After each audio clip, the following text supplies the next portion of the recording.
в МИДе Абхазии есть анкеты международных организаций, которые они подают нам, когда на стадии, вот перед тем, как они начинают что-то делать, международные организации присылают нам проекты. Есть маленькая проблема, заключается в том, что то, что они нам пишут, не соответствует их деятельности.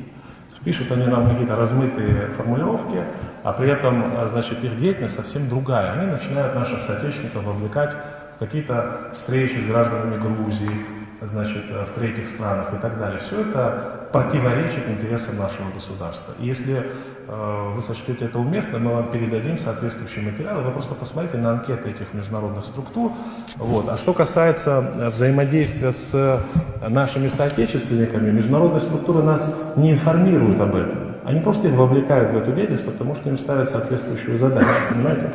Поэтому, знаете, это вопрос вообще, в принципе, доверия. Вот откуда у нас, в нашей стране, доверие к коллективному Западу? Откуда оно взялось? Вот мне просто интересно, как молодому человеку, как человеку, который работает в Абхазии, собирается работать и жить здесь. Откуда мы взяли доверие к коллективному Западу? Вот недавно Владимир Владимирович Путин выступал и сделал блестящее во всех отношениях интервью.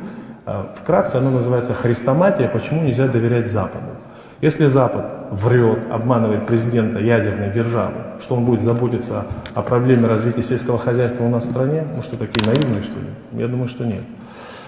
Посмотрите на деятельность западных стран в странах постсоветского пространства. Посмотрите, что они сделали на Ближнем Востоке.